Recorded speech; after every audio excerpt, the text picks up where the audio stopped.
Let me go ahead and call the meeting to order. First order of business, our invocation, and once again, we are pleased to have Reverend James Smith to give our invocation. Thank you. Mr. Chairman, members of the board, citizens, and everyone here today, it's good to see you today. Let us pray together. Our Heavenly Father, we just thank you for the turning of the calendar to this month of March. Father, we pray that we might reflect on the past 2 months of this new year and Lord for the future. God, we pray for divine wisdom in this meeting today. We pray for serenity for all, for those who are presenting. Lord, we pray for each commissioner and their families. And Lord, we thank you for the privilege to hope to see on you. So, Lord, help us to be about your business today as you give us guidance in all things. In Jesus' name, amen. Amen. Thank you. If you would join me in the pledging allegiance to our flag. I pledge allegiance to the flag of the United States of America and to the republic for which it stands, one nation, under God, indivisible, with liberty and justice for all. Thank you. Do we have anyone signed in for public comment? We do.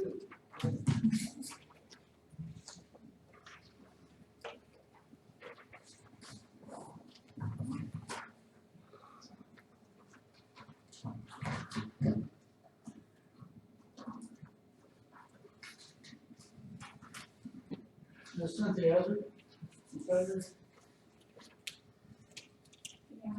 Good morning.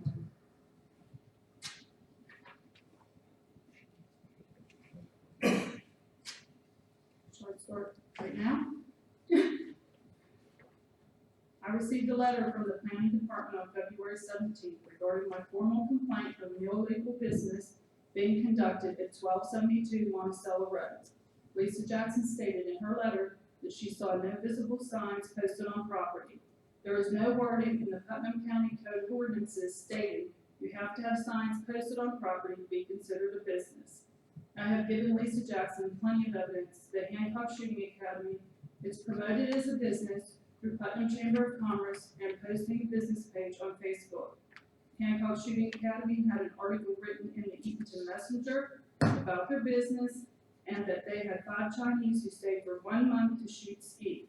Rod-Ann Blackwell, president of the Chamber of Commerce of Putnam County, even made a statement in the article that Craig and Susan Hancock were going to have more international people come to Hancock Shooting Academy. There is also an article on the USA Shooting website that was written March 20, 2015, which Craig Hancock explains in detail the classroom facilities he has on his property to help with students who attend the Shooting Academy. There are plenty of photos posted on the Hancock Shooting Academy's Facebook page and on Craig Hancock's personal Facebook page showing several young people shooting skeet. The shotguns they are using show Hancock Shooting Academy's logo, and they are also wearing hats with the same logo. But Lisa Jackson is saying this is not a business. Lisa Jackson goes on to say in the letter that Craig and Susan Hancock's property is zoned AG1, which allows shooting and hunting. They are still in violation of the Putnam County Code of Ordinance. If you go to AG1, section 6672, it says the uses allowed in AG zoning district as a matter of right are subject to section 6634. Go to section 6634. It says statements in this section apply to the entirety of this chapter.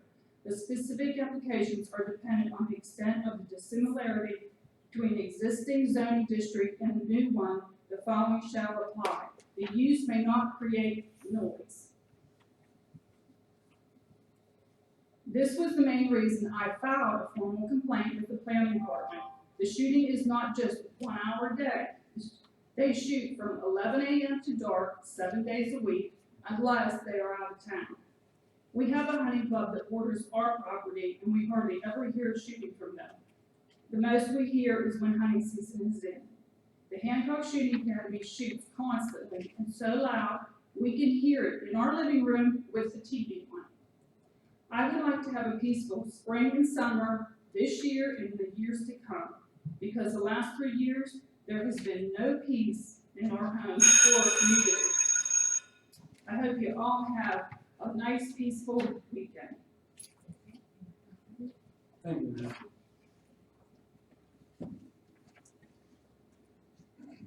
Next item on our agenda is the approval of the agenda. Is there anything anyone wishes to change?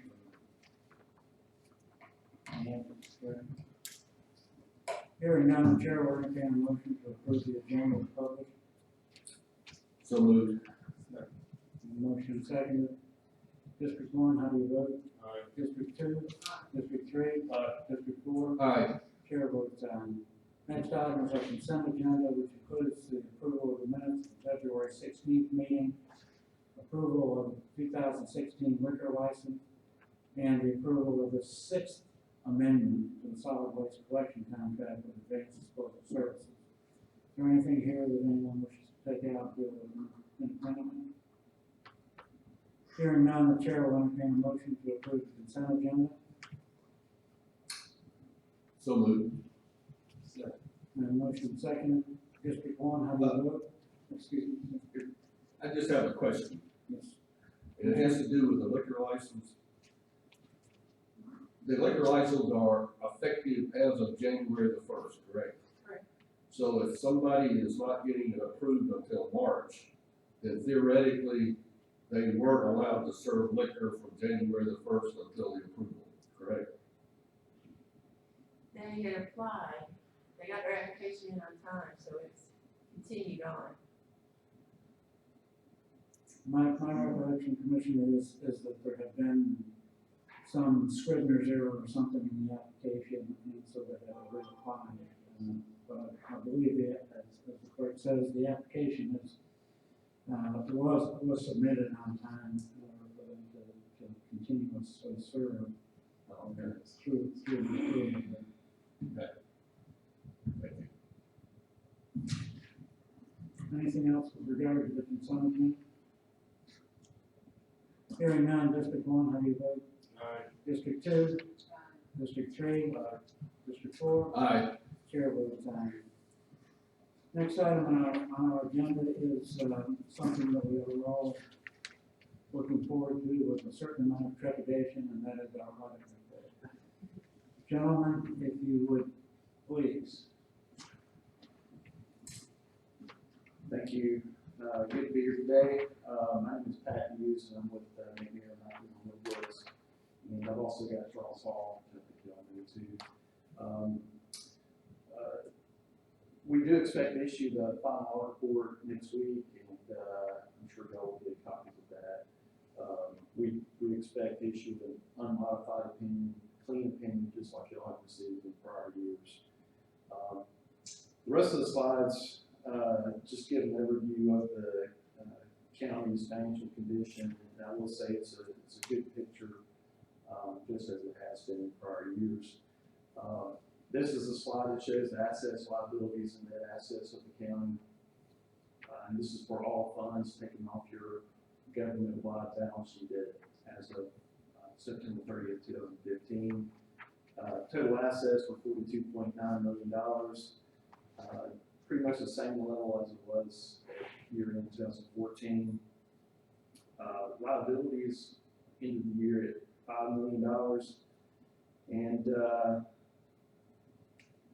we were at the $2.9 million level at year end 2014. Now we had a jump in liabilities, and that was related to adoption of the new accounting standard related to the pension plan. So what happened, your net pension liability as of October 1st, 2014 was put on the books, and that was about $2.7 million. So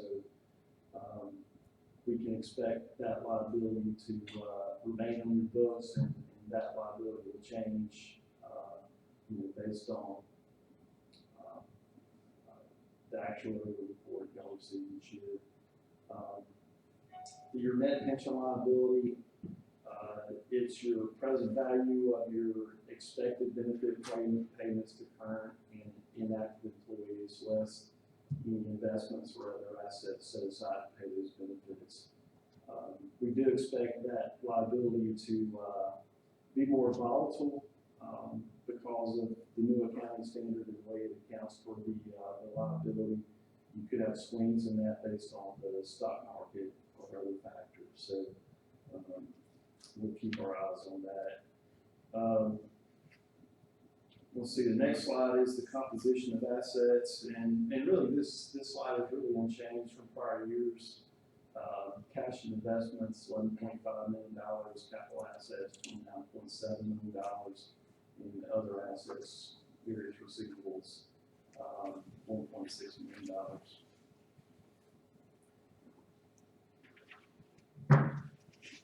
This is a slide showing your fund balance. We like to see a guideline, fund balance equal 25% of your expenditures. Your expenditures for 2015 were $17.9 million. Your fund balance is $8 million, and that equates to a 45% fund balance to expenditures. So very healthy picture of your fund balance. I think y'all are still benefiting from the excess SPLOST proceeds from SPLOST 6 that were transferred into the general fund. I think the total transfer in was over $13 million, which you've got 3.7 left at the end of 2015. Next slide shows total revenues. Budgeted revenues for 2015 were $16.5 million. Actual revenues were higher by about $60,000, which is good. Composition of those revenues. You can see the biggest piece of the pie there is your taxes, and that's 74% of your revenues, equated to about $12.2 million in 2015. The next piece there, 11%, is charges for services at $1.8 million, and sales tax would be the next slice of the pie at 9%, or $1.4 million. Your total revenues in the general fund for 2014 was $16.9 million. So I try to go back and see what changed, why did our revenues go down during 2015. Really goes back to a safety enhancement grant that we received in 2014 that we didn't receive in 2015. That was about $366,000. So that's the reason for the decrease in revenues.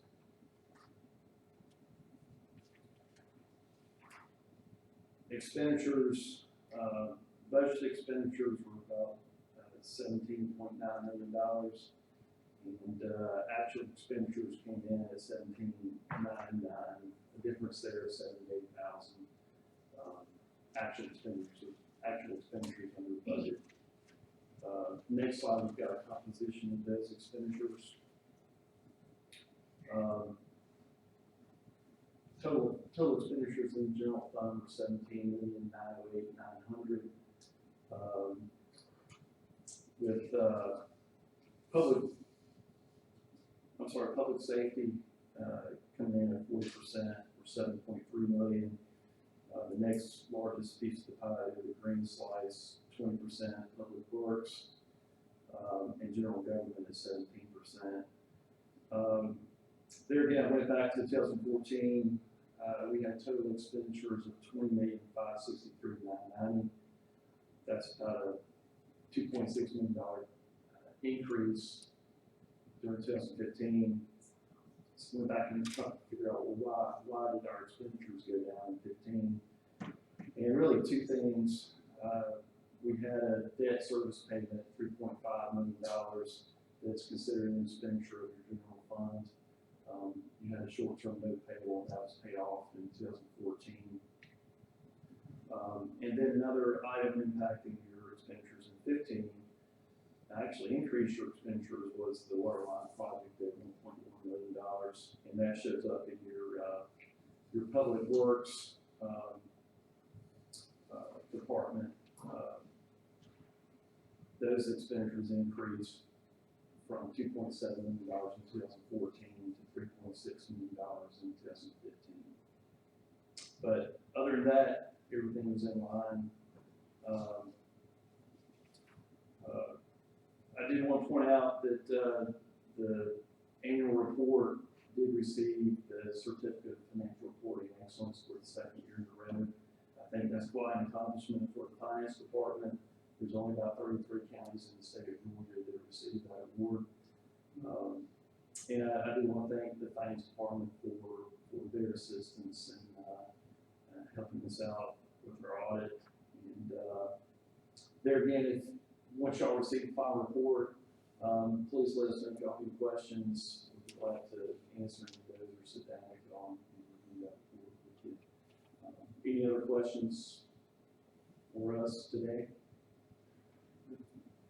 You touched briefly on how the expenditure for the water line affected our budget.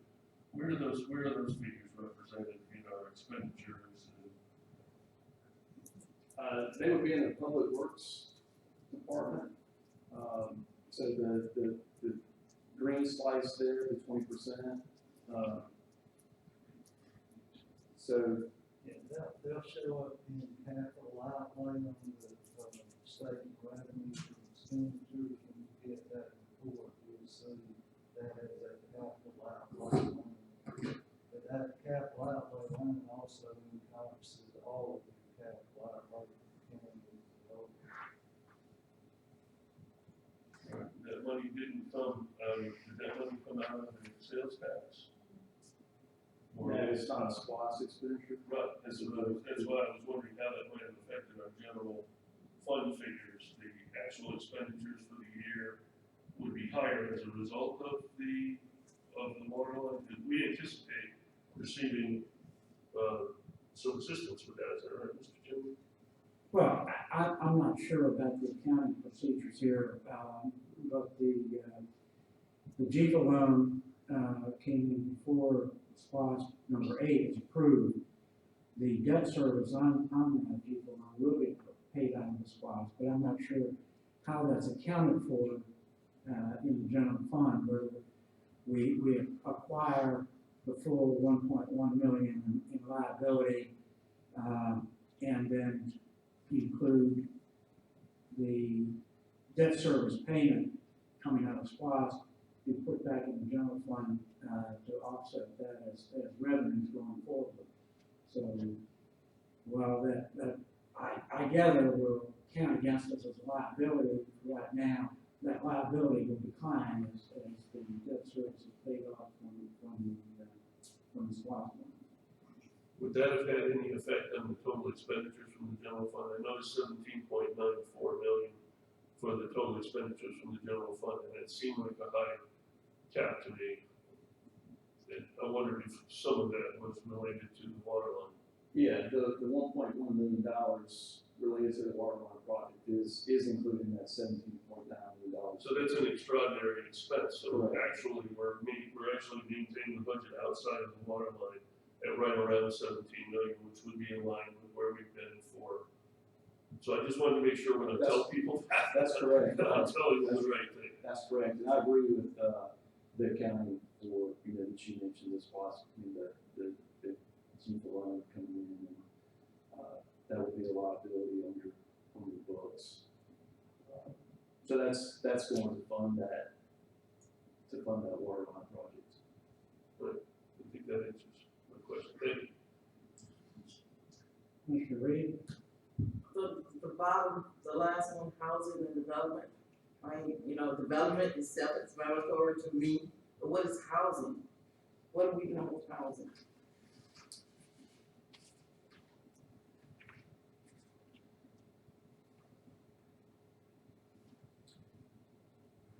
So those expenditures in that category are going to be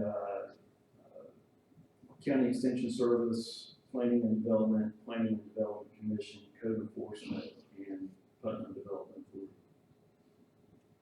The largest one there is planning and development.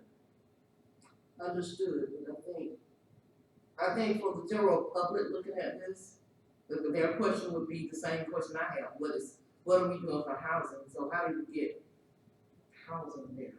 Yeah, you know, we follow, the standards set by the, governmental county standards board, and they prescribe certain categories.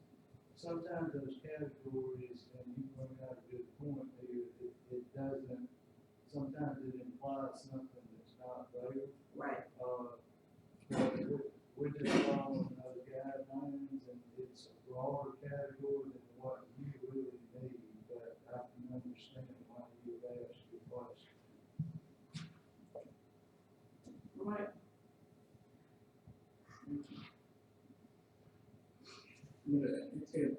Am I correct in assuming that it's considered the zoning department is put into the housing category because in fact, part of their job is to permit housing? And work with development, economic development in Kansas State. Also, the state of Georgia, through the, DCA, they create what's called a chart of accounts that you require to follow the counties and the cities. And some of that direction that comes out of that chart of accounts also feeds into how we classify things in the financial statement. But granted, your point's well taken, sometimes it can be misleading. It is.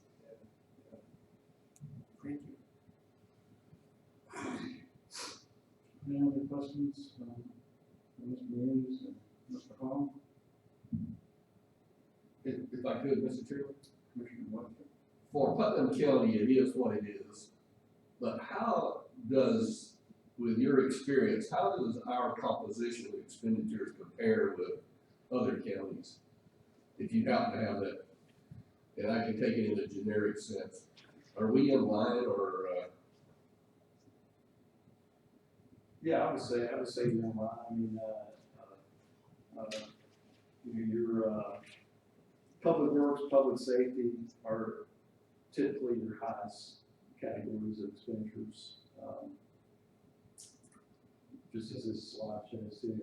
I agree with Pat.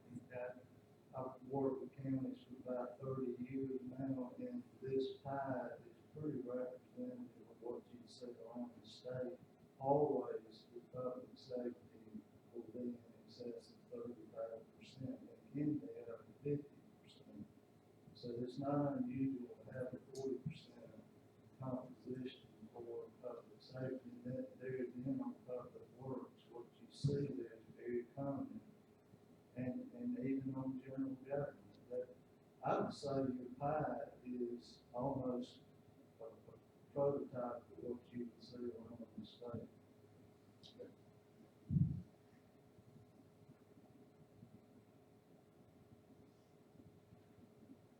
Anything else?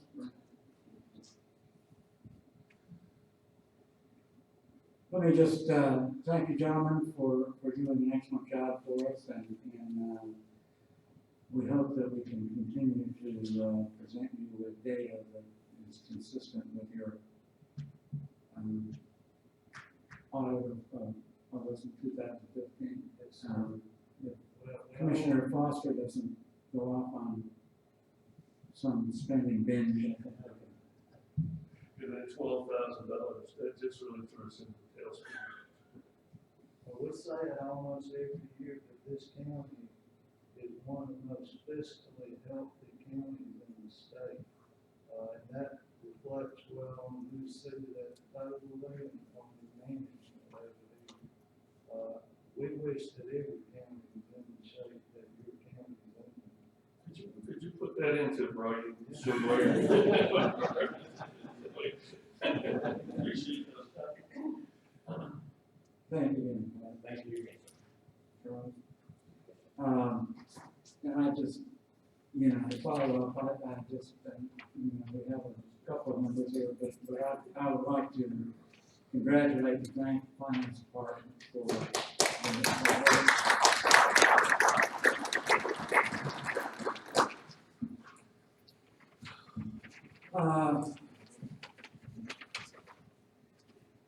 Next item on our agenda is, request for a waiver of interest. I guess it's just interest, no penalties associated with this request. Well, as of March first, we probably should include the penalty too, but I submitted the request, there was no penalty out there. But I will go ahead and ask you to please consider waiving the penalty also. Could you perhaps address us on this issue, Madam Commissioner? Good morning. On this particular request, this taxpayer had bought a new property and, well, actually there were a couple of parcels that went with it. This particular parcel had the wrong address on it.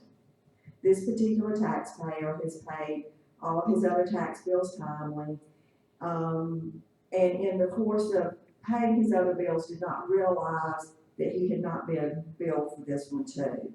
This one was actually sent to the property location address, and he resides outside the county. This is a second home for him. He had called, and I found notes in our system where he had called and requested address change right after he bought the property, because he realized that the address that had been given to us was the property location address as opposed to his personal mailing address. We did go in and change the address on a couple of the other parcels, and it looks like we made a mistake on this one. It looks like we failed to change the address here. And when we make a mistake, I tend to want to err on the side of the taxpayer. And I think that's exactly what happened this time. He called us as soon as he became aware of the situation. He did not wait for us to call him.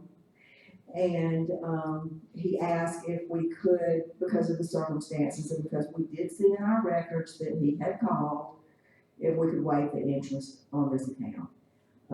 Like I said, as of now, as of March 1st, a penalty has been added. So I would also ask that you consider waiving that penalty too. Is the commissioner suggesting that you're gonna fall on your own sword on this one? Yes, yes, sir, I am. We tried very hard to do a good job in our office, but we do make a mistake here and there. And this is one of them. I made a mistake. It happens. No, you're wrong about that. That's my mistake, I was mistaken about. You have any questions for the commissioner from the floor?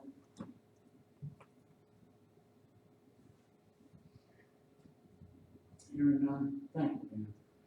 Thank you. The chair will entertain a motion with respect to waiver of both interest and penalties, as requested by the tax commissioner. So moved, Mr. Chairman, that's in the account of William J. Leatherwood, got the parcel number 112C010, waiver of interest and penalties as outlined in the tax commissioner's request. Thanks. We have a second. Any further discussion? Hearing none, District 1, how do you vote? Aye. District 2? District 3? District 4? Aye. Chair votes aye. Thank you. Next is item number 9, which is an update on the recreation department. Director Lasky will be allowed 3 minutes.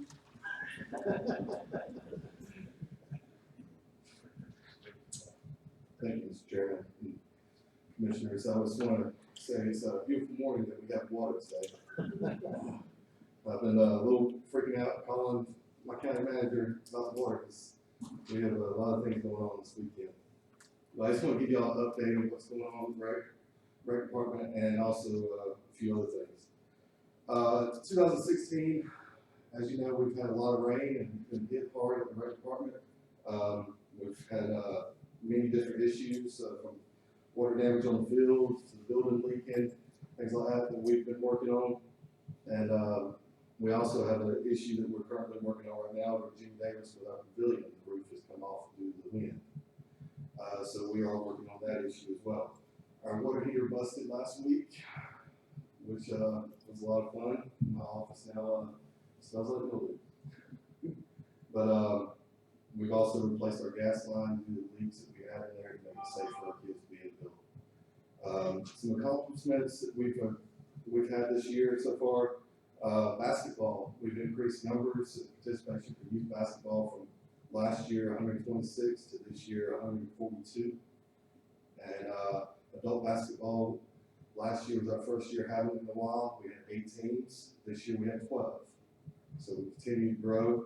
And currently right now soccer, we just, last year was our first year having soccer, spring soccer. We had 89 kids last year. We had 140 this year. So it's an increase of 50 kids. A few upcoming things that we have going on that I want to let y'all know. This weekend we have the GRPA Flea State basketball tournament. Flea is 7 and 8-year-old boys that we're hosting, and so it's going to be a long night tonight and a long day tomorrow for us. We also partnered with Main Street for the second year in a row to host an Easter egg hunt over at the rec department, and that's going to be March 26th. We'd be more than happy to have y'all come out and take pictures with the kids and the Easter bunny. We are also planning on doing a few little tidbit things. Last year we had an open house, opening day planned for baseball. It got rained out, so we weren't able to do it. This year we're planning on doing it again, but we're throwing a little wrench in there. We're going to do what I call a special needs game. Angels in the outfield is kind of like Miracle League for all the special needs kids in our county to be able to participate in athletics some way or another. So we are doing that April 23rd. We switched to Dixie Youth Baseball last year. As you saw, one of our teams went to the World Series, finished third in the World Series. Well, this year I've taken another step forward with them. We are hosting, just got confirmation this past Sunday, we're hosting the district tournament, 7 and 8-year-old district tournament, which will be June 11th that week. And then we're also hosting a state tournament with Dixie Youth, the Ozone, which is 11 and 12-year-olds. We're hosting that in July, which will be 2 weekends in July. Along with that, we've been talking with Camp Sports and USSSA to host travel baseball and softball tournaments at our park. And just had a meeting this past week with the AAU group to have AAU basketball tournaments in their gym. So we are actively seeking other ways to get revenue in our building. We've expanded our concessions to where there's a window in the gym to where we can start doing more concessions with basketball. And of course, that is one of my guidelines with AAU teams that we do our own concessions. What's going on right now at the rec? We are expanding our field, field number 2. I can't remember exactly what it was called in the past, but we call it field number 2 right now. And it's, we had to expand it in order to host a state baseball tournament that we got coming up. So we've expanded it about 30 feet and built a little wall to maintain the field. Luckily, we were able to get free dirt from the apartment complexes they're building here in town. We are working still on our water damage that we have on our soccer football field. I'll tell you, last night when I left the park, it had the football soccer field had tons of water on it. When I got there this morning, about 90% of the water had already drained off. So it's still holding a little bit of water from some low spots, but we're still actively working on it to where we can continue to get play games and keep it safe for the kids. We have built a new pavilion at the rec center, and we've also replaced light bulbs and added LED lights into the gym, and are actively working on our lights outside in the park as well. Now, my next topic, something I've been working on for a while, and I am actively seeking to go after a water park. Before you go into that, Steve, could I just come back to the rec department as it now is and ask you about, you managed, and I congratulate you on attracting some tournaments, both in baseball and basketball. Have you been successful or attempted to interact with the school system in terms of being able to use some of their facilities for some of these tournaments so that we don't have to put them all the games on, you know, the rec fields or. I'm actively working with them, with the AAU basketball, they're wanting to use more gyms, so we are talking to the middle school about using the middle school gym and also about, working with Gatewood as well, using their gym and even possibly the elementary gym. Because those are the gyms that can hold and play those games, but we are working with them. But it's still in the planning stages with the AAU, they're gonna host a tournament, I think it's March 12th that weekend with us, and it's just gonna be a little jamboree. And so the first round, see how it goes with this group. And then from there, we're gonna try to grow. They think that they can get anywhere from about 60 teams in here, playing in a tournament. And we will definitely have to utilize other gyms. And I have talked to the dean of students or the athletic director of the middle school. And I have also talked a little bit with the athletic director at the high school as well. So I am actively working on that. I know one of the things was soccer fields. Currently right now we have a travel soccer program through Georgia Soccer Association. During the spring we're only having one team. During the fall we had two. But most of these kids are playing middle school ball, and we have like interact with the middle school, take away from the middle school, and then also we're trying to get to the high school age level as well. With those, it's kind of a little bit difficult to get in there and host the tournaments until we get our feet in there fully, and that's what we're trying to do, and get with Georgia Soccer where we can start hosting some soccer tournaments as well. And we will definitely have to utilize some high school fields and the middle school fields as well. Commissioner Reeves, you had something? In all the activity that you're planning to bring here, Statesboro, is that one of your areas that you'll be affecting? Are those gonna be people from Statesboro playing here? I have a reason for asking that question. Not really. Now with camp sports tournaments, that's primarily around the Macon area. USSSA softball now, they do draw from all over the state. I really was speaking of basketball and your 10 and 11-year-old group. With basketball, it's gonna be more of a contract with the AAU group to where they bring the teams in, and I don't, so I don't know where exactly all the teams will be coming I'm from. just letting you know that there's a person that's coaching the 10 and 11-year-old all-stars in Statesboro, and he just wanted me. He did. He's a great young man, and he's worked with me in the past, and I actually have several friends of mine who work for Statesboro Rec Department, and they give me reports on that stuff, so. And just one final thing, when these tournaments come out, I assume that you will try to give local restaurants and merchants a heads up that these tournaments are coming out, so.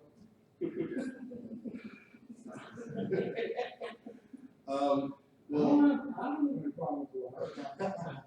Yeah, it's not gonna be out there.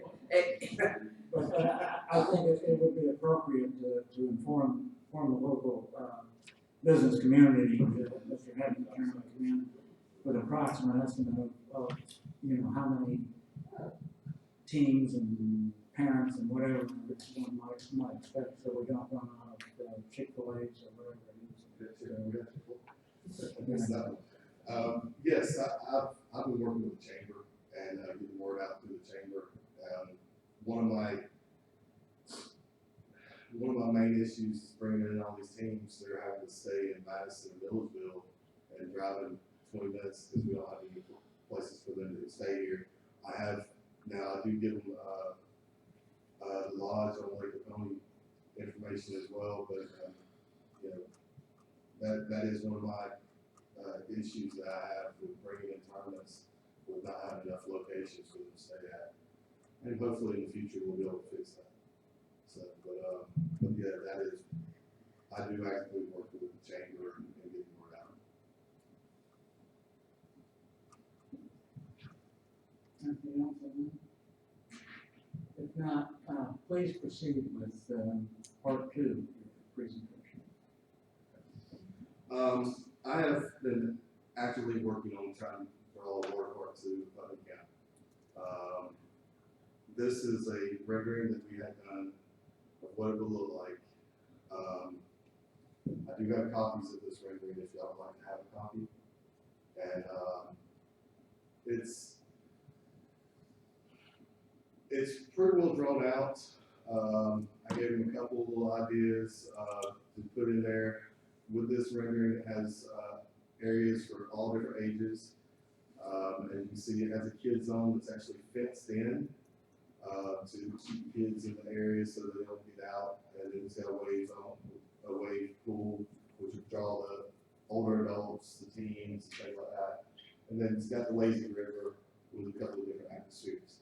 Now, it also has a community center with the indoor aquatic center with it, and the community center is supposed to have a new fitness room, a room to rent out, and things like that.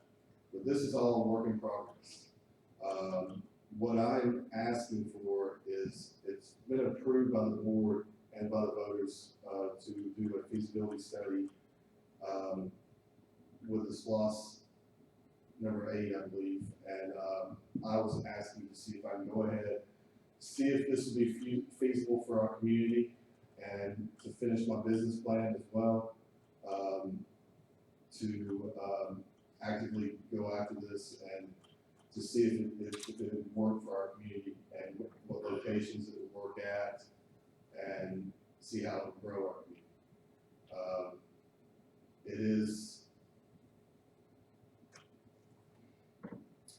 You know, we would partner with Moreland Antebellum,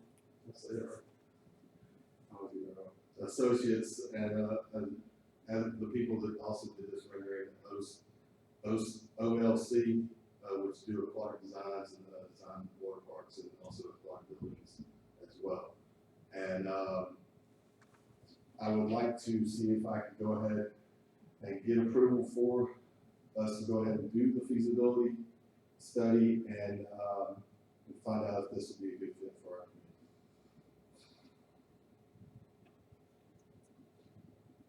community. Awesome. Question for Mr. Hosky and Ms. Ashby.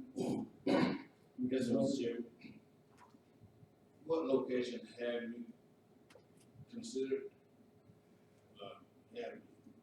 There are several locations. I've worked with PDA on several different locations, but right now I do not have any certain one location pinpointed.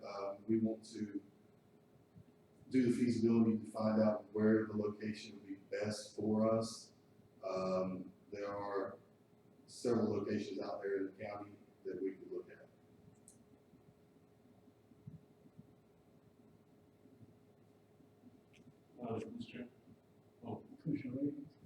I have two questions, Mr. Chairman. One is, what is the exact language, or what's the exact language in the SPLOS for a feasibility study? Because I'm thinking that something else was connected to that. I'm not sure. Did it say recreation or aquatic park only? Or did it say something to the effect, I think in our discussion, it included the ozone power spot. But I'm not sure whether or not that was a final decision. Just as a point of information, on the final approved spots, there was an allocation for a feasibility study for a convention center / aquatic park. No locations were identified. Convention center. It was just a question of assessing whether Putnam County could attract from surrounding areas sufficient to justify going ahead with this plan, and whether the business plan, which I assume is part of the feasibility study,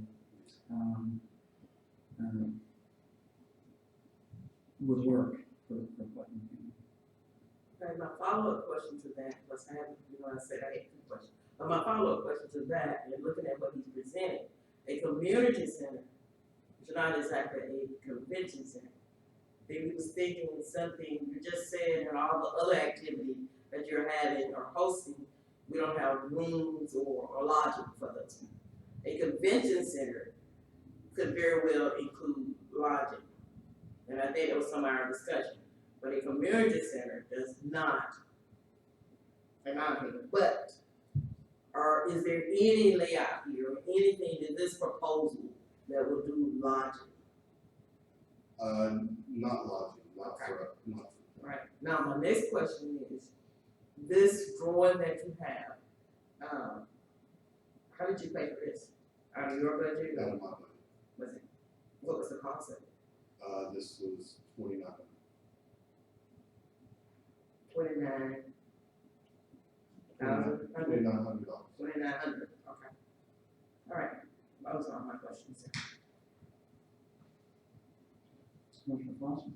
Yes, I have no objection to feasibility study if the county's approved it.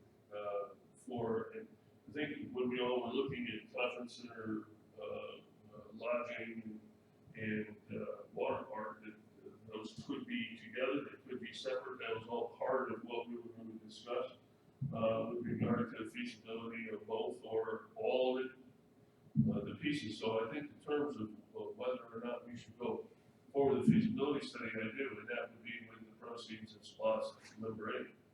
So I commend you on bringing to us in your budget. I assume you're not asking us for a budget increase to provide this map. So it's part of your budget. So I have to commend you for taking this action and bringing to us a starting place for our look at whether the water park will be feasible, and I expect that I will support that initiative when the monies become available. So that's all I have to say. Mr. Webster? Yes, thank you, Mr. Chairman. Yeah, I'd like to echo the comments that's been made by the previous commissioners as well.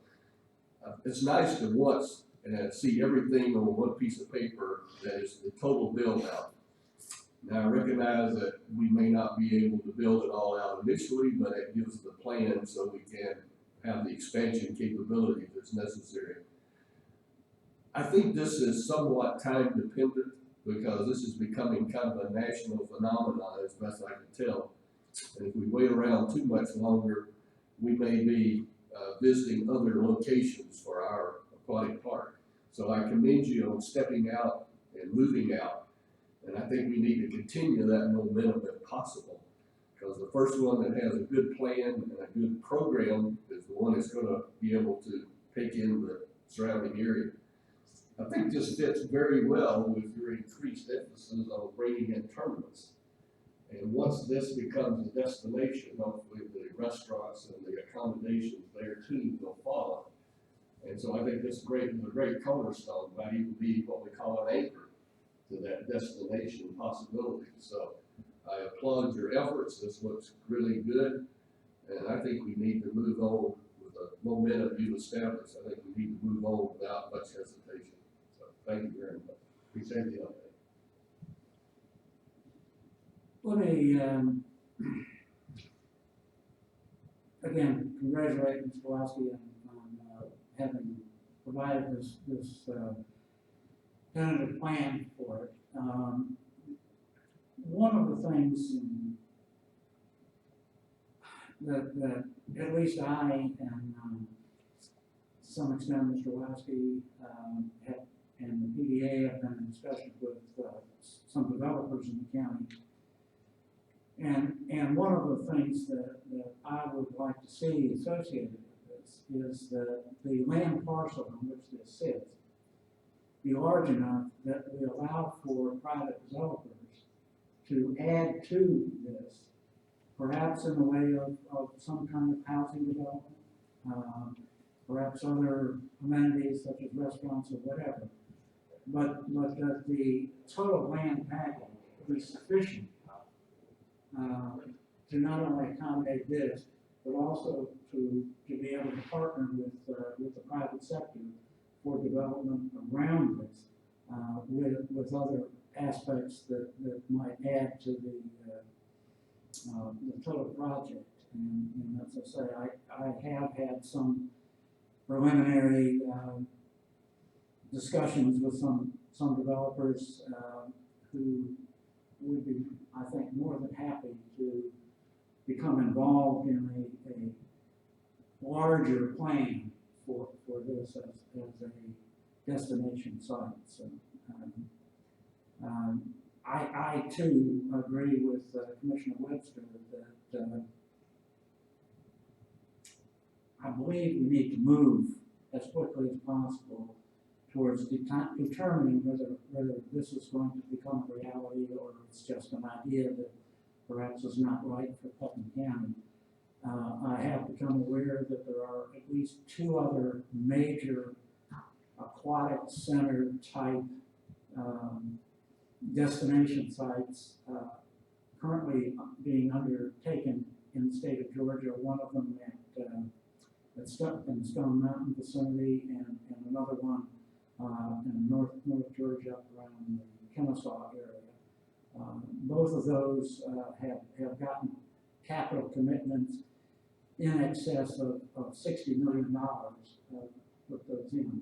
I don't think we're talking about anything like that here, unless we include in here in the convention center, because the convention center, if it has accommodations as well as meeting rooms, I think we are talking about at least a $50, if not an $80 million project. And clearly not something the county is going to put on, but we would have to certainly partner with private sector individuals if that is going to be part of this. So again, I thank Mr. Lasky for pursuing this to this point. I in fact would be in favor of trying to move the feasibility study up on the timetable as best we can, and I'll leave that to the county managers. But I know that we have about $12.5 million worth of SPOS funds over that 3 years. And I think we've already gotten about $15 million worth of requests for advanced funding on various projects. So I don't know how the county manager is going to work all that out, but I would certainly support trying to move ahead with at least the assessment of business plan, what portions of this would be first built and some kind of plan for build out, to also include in feasibility studies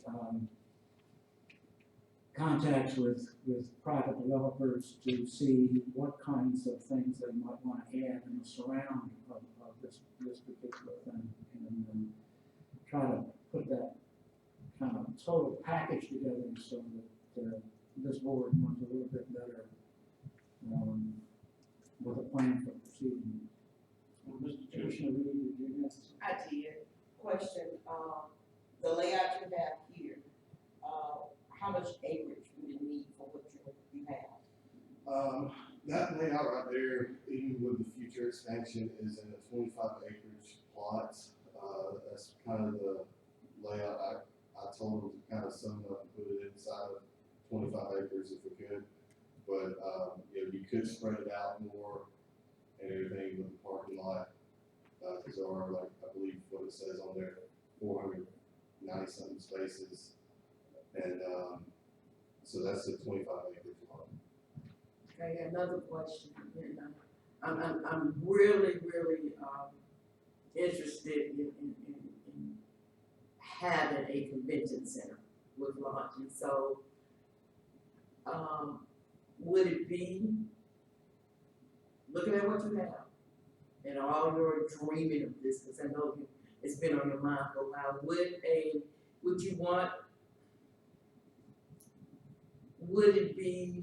I don't know how to phrase it, do you need both? The convention center and the community center?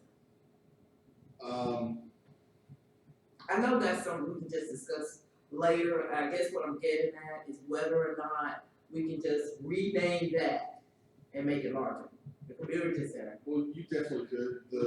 The key to the community center was to have an indoor aquatic center with it. and a therapy pool to have year-round access to it. And then some locker rooms and stuff like that. You can always add that onto a side of a convention center, Right, and it's where you can draw in. backside. And, you know, you can this plan can be moved around, it's labeled for any type of size land. But you can move the building over and have it all part of a big convention center, yes, you could. The convention center is needed. Mr. Chairman, Commissioner Foster? you know, there was some discussion previously about water parks and conference centers and convention centers, you know, before this board, and it was decided, to place, I believe it's $250,000 in SPOS number 8 for that purpose. I don't really see this as something, I mean, occasionally, we will fund, issues of public safety or public necessity, a water line or some, lift station repair or something like that with money in advance of a sales tax referendum. This is a discretionary project.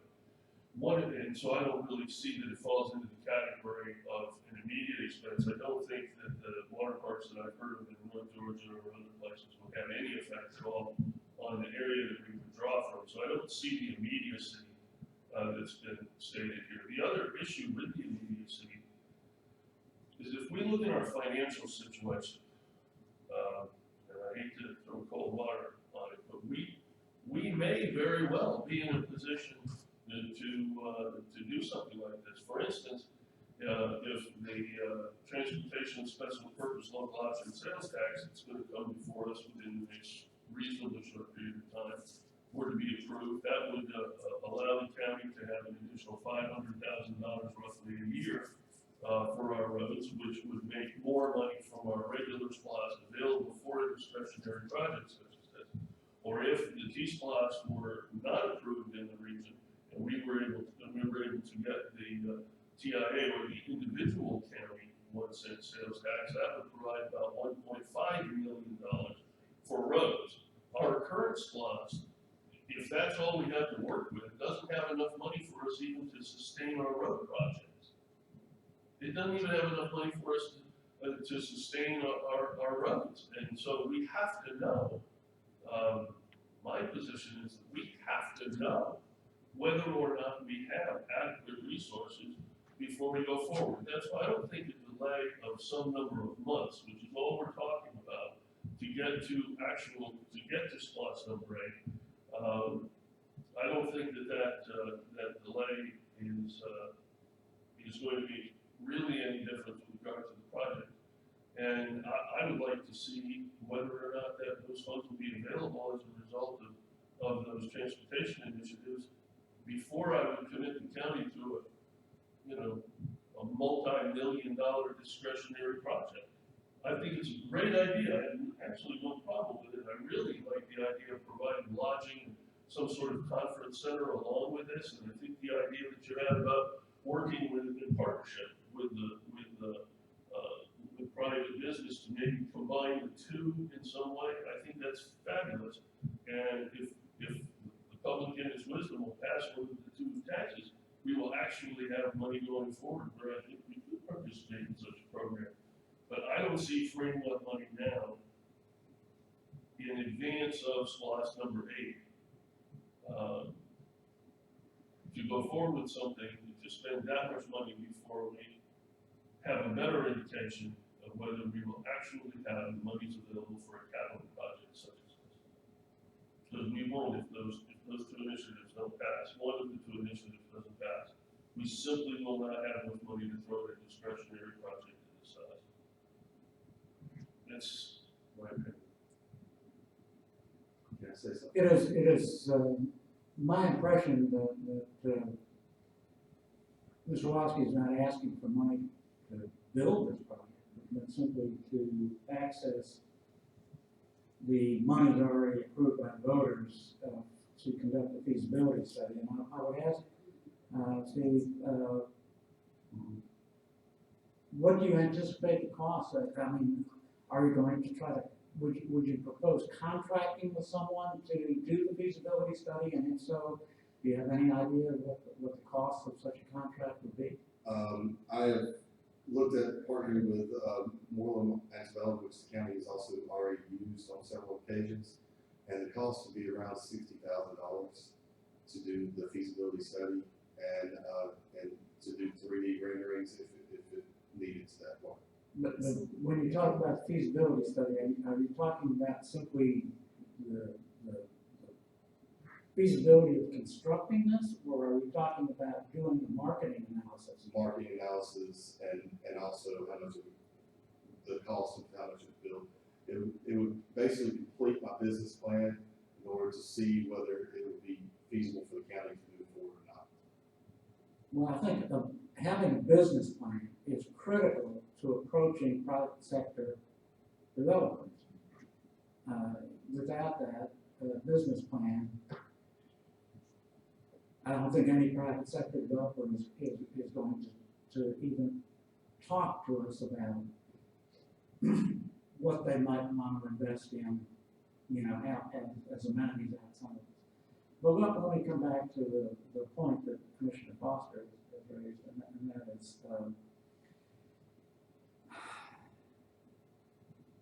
I'm not sure when or if we are ever going to get a clear decision on any of those transportation SPOS issues.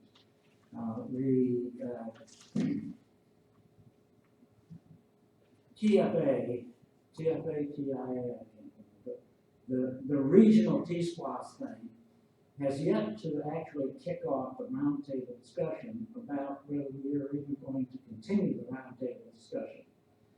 The chances are, at the very best, that referendum will be on the November ballot. It's not clear to anybody whether it will pass or fail. So we won't know until November of 2016 whether that particular source of money, the $500,000 a year or 1/4% that would come locally, will be available. Beyond that, if that fails, it is my understanding that we cannot even put on a ballot the single county one until July of 2017. That's next year. I understand it's next year. But the question here is, to proceed with the feasibility study on this, not the investment in the project itself, but simply to utilize the voter-approved feasibility money to go ahead and allow Mr. Losky to complete a business plan, to do a marketing analysis, and to provide for sufficient information to be able to go to the private sector. All right, but if that's the case, and that's,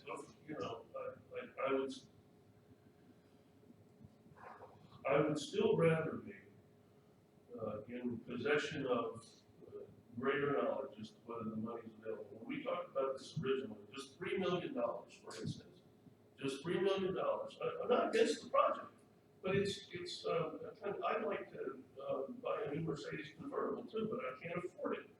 And it might be a good thing. You've already got it. Well, I understand, but I could afford that. But it was $400,000 a year for 10 years for the $3 million project. This is obviously not a $3 million project. This would be much more than that. And a conference center, and I think conference center and lodging associated with this would be a wonderful project. I really do. I think it's great. But now we'd be talking about some scale more of an investment than the $400,000 a year. Now, given that we have right around $2 million, I believe, in SPOS revenues a year, is that approximately correct? I'm not looking for an exact number, about $2 million a year in special purpose local option sales tax revenue. 1.8. Okay, 1.8. Well, that's even stranger. Okay, so we got 1.8. We got $1.8 million. That with what we need for public safety, with with the expenditures we need for public safety, that would allow us to do, something in the realm of 10 miles of road a year. We have 550 miles of road in, 480, good, well, 480 miles of road, in the unincorporated area for us to take care of. That is completely insufficient to do the job as it is. If we don't get $1.8 million won't cover all of the expenditures that are absolutely necessary for us just to meet our minimum requirements of servicing services for the county. Now, if we had the additional $500,000 from the T-SPLOST, if we knew, and I understand we don't know that, but if there was the extra $500,000 from the T-SPLOST, at least we would have the money that we have today plus $500,000, which is approximately the amount to carry a project like this forward. So at least we would have some additional money. Better than that, if the T-SPLOST doesn't pass and the individual county should pass, that would be $1.5 million a year. And then we could have $2 million for roads and potentially enough money to rationally be able to talk about a project on this scale.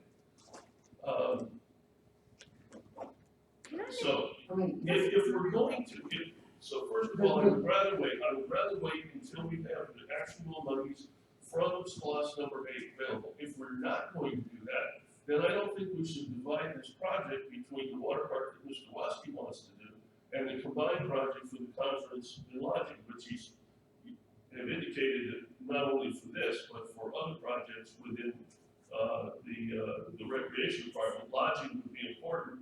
And why not have a conference center associated with that also that would make the lodging even more necessary and be utilized more completely? I'm talking with people, you're talking with people that seem to think that a combined project. So if there's votes on this board to go forward with money from SPLOST number 8 to look at the feasibility study, I think that feasibility study should most likely be for the entire project, not for a part of the project. And I'm not sure that Mr. Waske's part of that, as part of that would work on the recreation segment of that, but that the county would also be involved in it in terms of the conference and lodging component. But oh my goodness, that really sounds like a great idea. But then we're talking probably $800,000, $900,000 a year just to carry just to carry the payments on such a project. And we absolutely positively no way in the world would have anything like that amount of money until we know if one of the two transportation bills pass it, because that replaces the money that we're out from Georgia Power. And that's really, when we lost the $1.5 million from Georgia Power, we lost the money to the local option sales tax, it put us in a position where we don't have adequate revenue to pay for the services that we absolutely have to provide. And for instance, I would point out, and I don't want to belabor the road thing, but if there is one thing that we absolutely positively have to do, it's maintain public safety in roads of Putnam County. That's important for our economic development and public safety. And when I drive around the county, we're doing a pretty good job right now of maintaining the major arterial roads. We've got some projects coming up this spring that take care of the major arterial roads. But a lot of our secondary roads and a lot of our subdivision roads are collapsing. And the further we get along that process of those roads collapsing, the more costly it is to repair them. And so we have to be on a sustainable path. And, I think this is a wonderful idea. Anyway, let me just comment. I mean, I understand that next week is qualifying week, but apart from that, what has that got to do with anything? you cannot thwart the will of the voters. Is that why you brought this project up? The voters, I'm not thinking about this the voters agreed to a feasibility study, okay, on the SPLOST number 8. Now you're saying, no, we're not gonna do that, we're gonna put it all into roads or public safety. Well, you can't do that. That's not at all what I said. Well, Jim. It's almost that was the characterized what I implication. said. The second thing is that in terms of a convention center hotel, as I recall, that was Commissioner Foster's idea.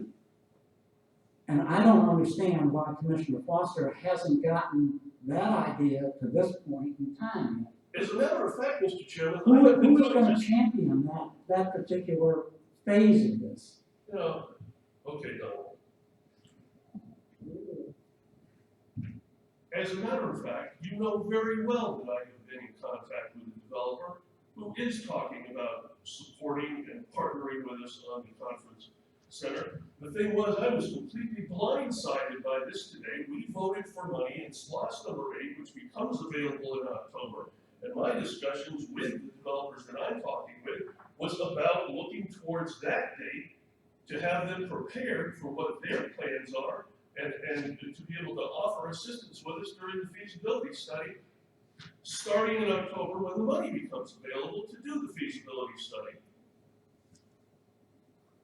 So the idea that why am I not ready to go, and this is not something that was agreed to by the Board of County Commissioners. We have an agreement. The agreement is to do a feasibility study with SLOSS number 8 monies.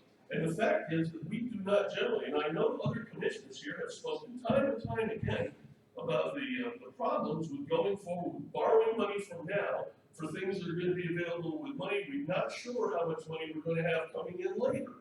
And we have done so, but mostly for public safety issues.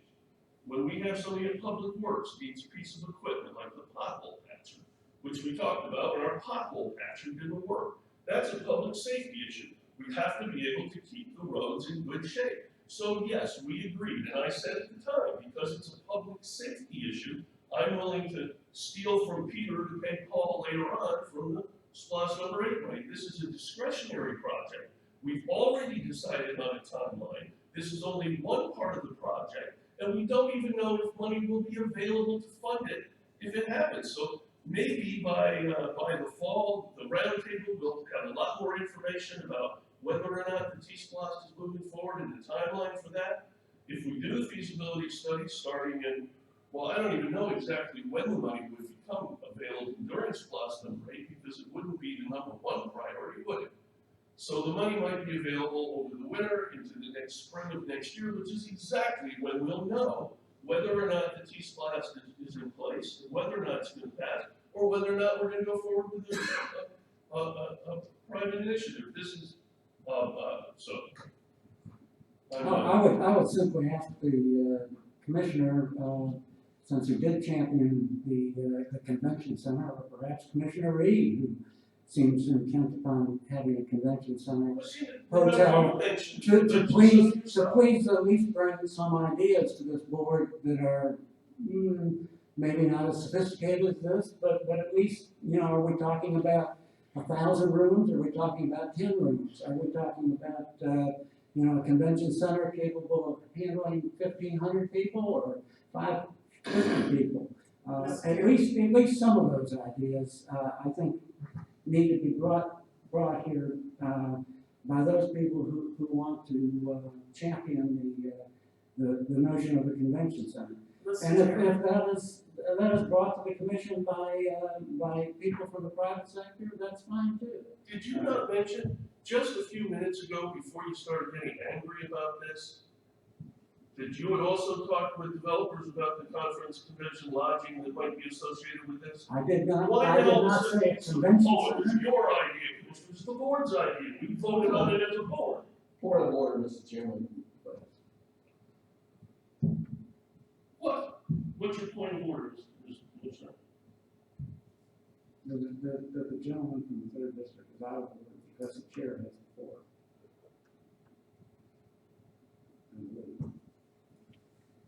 When I talk about amenities surrounding this, it is not a 500 room hotel. The people I've been talking to are people who are thinking in terms of perhaps some few cabins or something like that associated with this. But it was never with regard to having a full-blown convention center hotel. I have never favored that idea. I thought it was too expensive for this county to get involved in something at that level. I think that something like this, if it provided a destination for the county, that would in turn encourage private individuals to invest in hotel space, et cetera. But I never at any time suggested that we acquire enough property to build, in addition to this, a full-blown convention center hotel. It's insane to move forward with this stuff. Mr. Chairman. But if this board is of a mind to wait until October the 1st, when the SPLOST State collections start coming in, then, you know, that is a decision of this board. But I still favor going ahead with the feasibility study so that we have a business plan associated with the water park. If someone else wants to go ahead with a feasibility study and have a business plan for a convention center hotel, you know, that would be fine. And I would support that if they come to us with, come to me with, or come to this board with an idea which is anywhere near as fleshed out as this.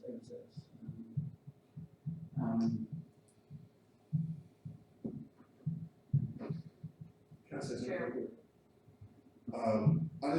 The reason I've come now to ask for the money is because this is something that you would create a destination for this county and draw people into this county, kind of like the convention center would draw a few people in.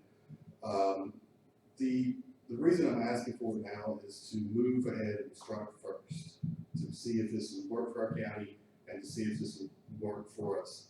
The problem is other counties are starting to get wind of what we're wanting to do or what we would like to do. And so they're expressing interest in it as well, because this is a money maker. It will bring revenue into the county. It will bring tourism into the county. Everywhere I've gone, every study I've done, I just use Splash in the Borough as an example. Splash in the Borough brings in $2.5 million. It is a county-run water park. Now, they built theirs in phases like we've talked about doing, building this in phases. They also have a surplus of money that they give back to the county because it is an enterprise that they give back to the county to use elsewhere. Now, Macon does have a water park that a private person has built, but it is not complete, and he has run out of money and does not foresee having money anytime soon.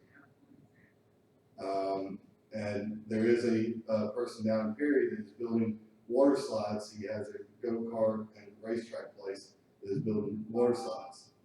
This would bring in, we would draw about from an hour and a half to 2 hours away from this county, draw people into this county to come to eat, stay the night, and things like that. Yes, we will need hotels. Yes, it'll bring in businesses and other avenues as well. But the reason I'm asking to go ahead and move with this to see if this is feasible for us, and go ahead and move with this, because it is kind of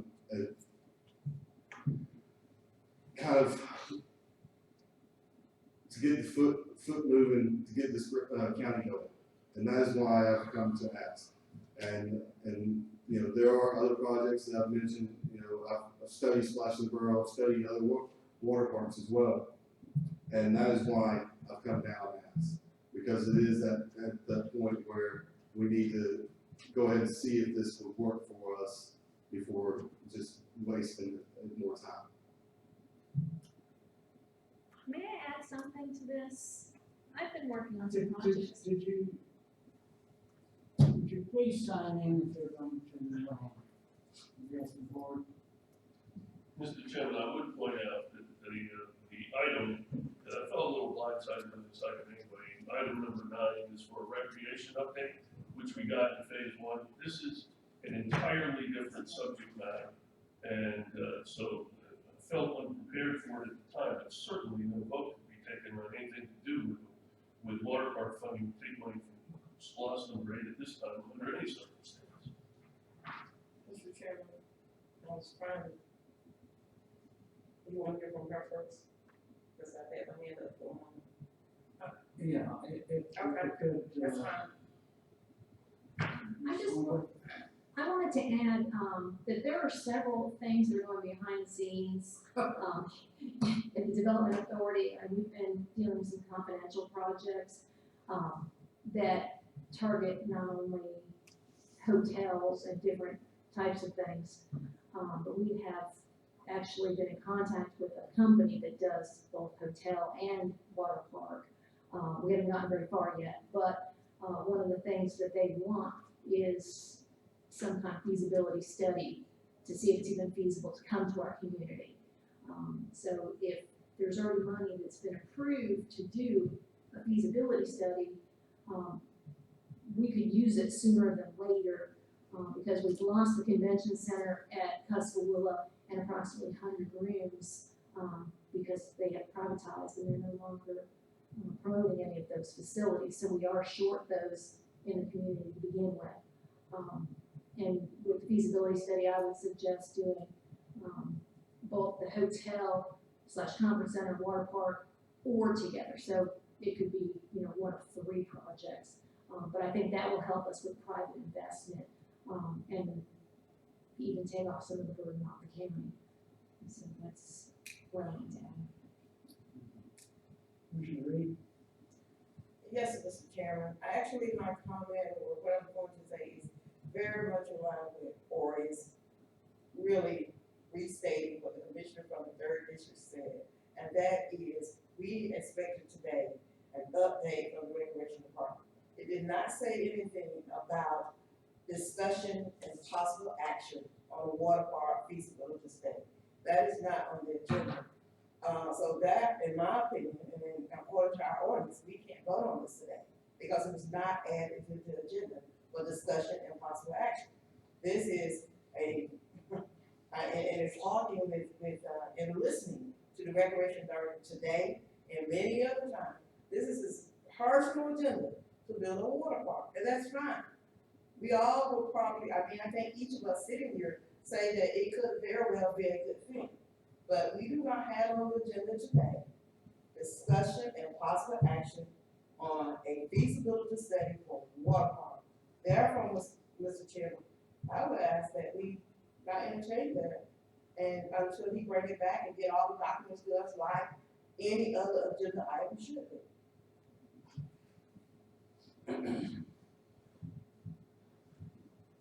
I quite agree with the commissioner from the 2nd District that no action is going to be taken, can be taken on this particular item. Once we will just reschedule a repeat presentation, if you will, for a future meeting.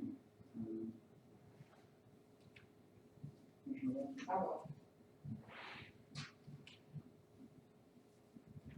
Thank you, Mr. Chairman. I kind of wanted to listen to everybody's comments here because it kind of got a little out of hand there for a while.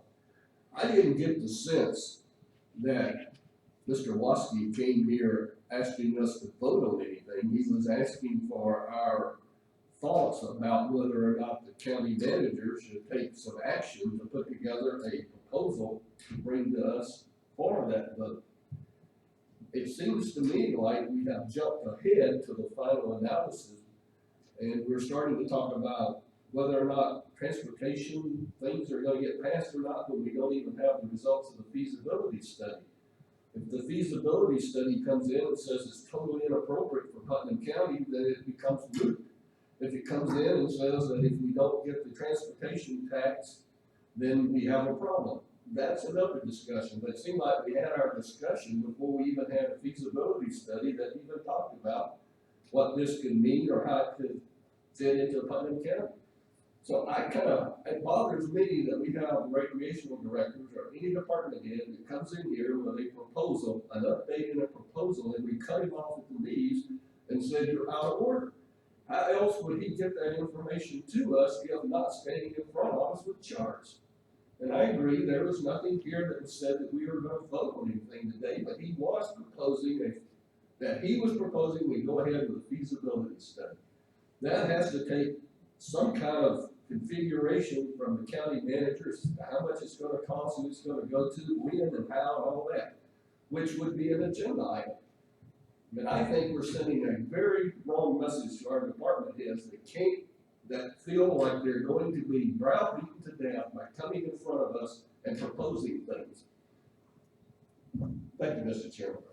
Mr. Chairman, with all due respect, no one browbeat the recreation director. And he absolutely has a right to come and present what he did. And so far, all I've heard are accolades for the work that he's done to bring us this proposal. It wasn't until yourself and the chairman began talking about actively taking an action creative based on this, that the conversation began about whether or not this would be something we could go forward with. I'm sorry, but I didn't begin that conversation.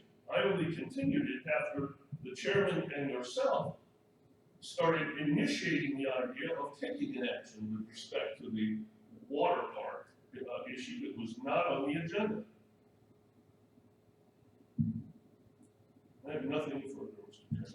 Chairman. And the chair fully accepts the, job description of being browbeaten over that issue. Well, the recreation director certainly didn't deserve to be browbeaten over. I hope you didn't feel that way, Mr. BOC. That was not my intent. Browbeat the chairman and perhaps the fourth district commissioner might have been, but not you, sir. Thank you, Mr. Lofty. I don't believe there's anything else on that particular agenda item. The chair will now entertain a motion to enter a closed session. Could we do so after a brief recess, Mr. Chairman? We may do so. So, motion, Mr. Chairman, I move we enter closed session as allowed by LCGA 50-14-4 for personal litigation and or real estate issues. Mr. Vaughn, how do you vote? Aye. Mr. Two? Aye. Mr. Tran? Aye. Mr. Four? Aye. Chair votes aye. Enter for a brief recess. We will take a 7-minute recess before entering that closed session.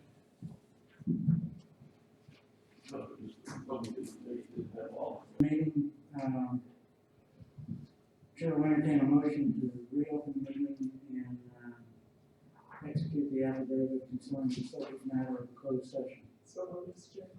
Second. Motion seconded. We have some discussion. Hearing none, District 1, how do you vote? Aye.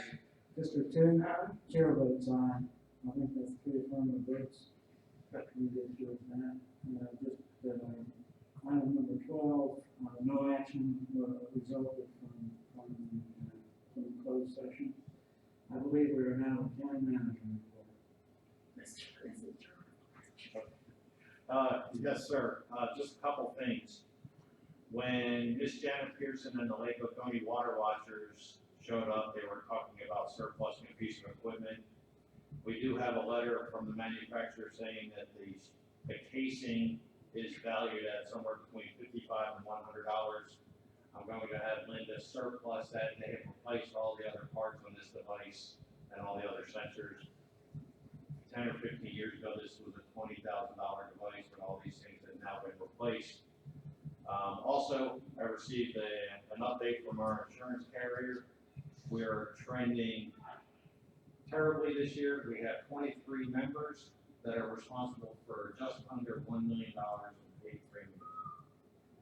$1 million in claims. Well, we are looking at, yeah, they may want to hear this part. No, I'm sorry, we were. We have to finish. That's okay, We're still talking to the attorney. I'm talking about the medical insurance at the moment. We have 23 members that have cost our county $1 million in claims.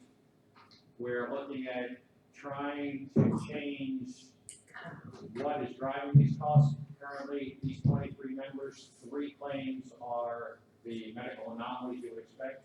The other 20 are preventable cases. Rather than wear out our insurance the way it's been going, throwing more and more money at it is not really a good answer. I am going to look at trying to get a wellness component attached to this to try to get folks healthier was to have them be more financially responsible for their lack of healthiness. So we can't continue to absorb these kind of increases. We are looking, if nothing changed, at a $500,000 increase just for that. And we still have a couple more months to go, just so y'all know. I might make one comment on that. I'm not really,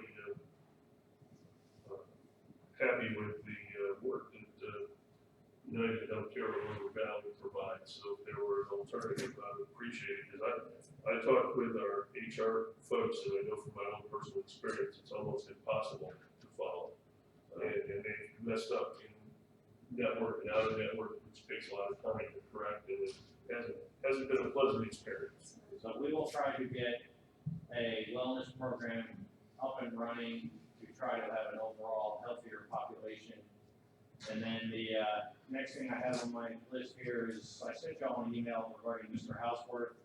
You may hear from the man regarding the boat ramp or boat storage yard again.